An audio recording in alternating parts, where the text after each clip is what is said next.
Hello friends, welcome to சாஸ்திரமும் சமையலும். இன்றைக்கி நாங்கள் எல்லோரும் ஊருக்கு வந்திருக்கிறோம், கிராமத்துக்கு.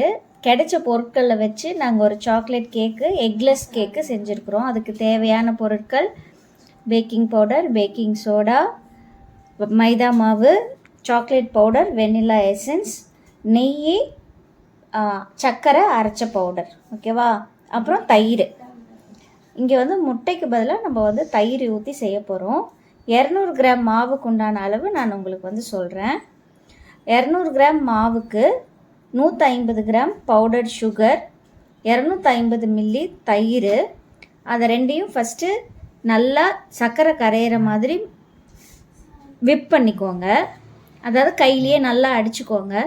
அதுக்கப்புறம் அதுக்கு 1 table spoon baking powder, 1/2 teaspoon baking soda போட்டு மிக்ஸ் பண்ணி விட்டுருங்க.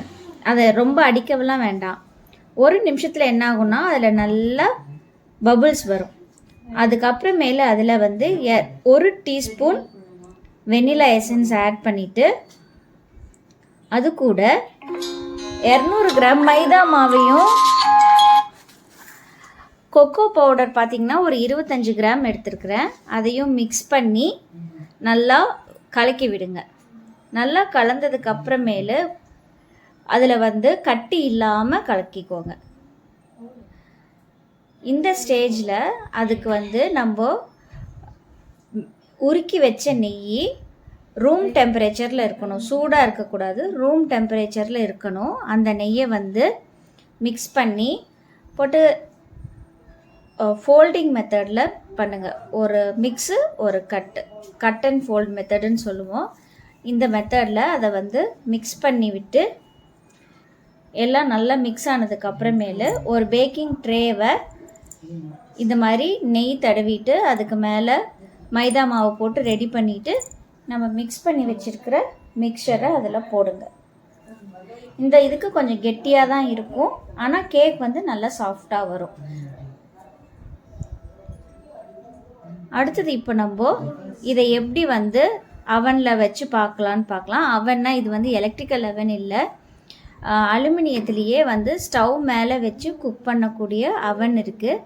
அந்த அவன் தான் நாங்கள் யூஸ் பண்ணியிருக்கோம். அதில் கீழே கொஞ்சம் உப்பு போட்டு அதுக்கு மேலே ட்ரே வச்சு இந்த பேக்கிங் டின்னை வச்சு மூடி வச்சாச்சு. ஃபஸ்ட்டு இதுக்கு மொத்தமாக 25 மினிட்ஸ் தேவைப்படும். அடுப்பை சிம்லேயே வச்சு ஃபஸ்ட்டு ஒரு 15 மினிட்ஸுக்கு நீங்கள் குக் பண்ணுங்கள். அதுக்கப்புறம் வெந்துருச்சான்னு செக் பண்ணுங்கள்.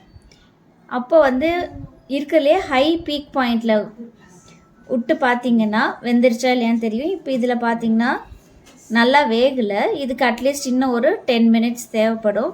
ஸோ மறுபடியும் மூடி வச்சுட்டு 10 மினிட்ஸ் கழித்து இதை ஓப்பன் பண்ணுங்கள். இதை நான் நல்லா கூல் பண்ணி அதுக்கப்புறமேலே டர்ன் பண்ணியிருக்கேன். பாருங்கள், கொஞ்சம் கூட ஒட்டாமல் வந்துடுச்சு. இப்போ இதை நம்ம திருப்பி பார்த்துட்டு கட் பண்ணி சாப்பிட்லாம். பாருங்கள், கட் பண்ணி நான் உங்களுக்கு காமிக்கிறேன். கேக் எந்த அளவுக்கு சாஃப்டாக வந்திருக்கு அப்படிங்கிறது உங்களுக்கு தெரியும்.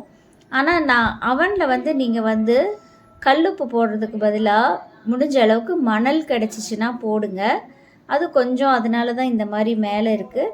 நான் அதை லைட்டாக ஸ்க்ராப் பண்ணிவிட்டு சாப்பிட்டோம்.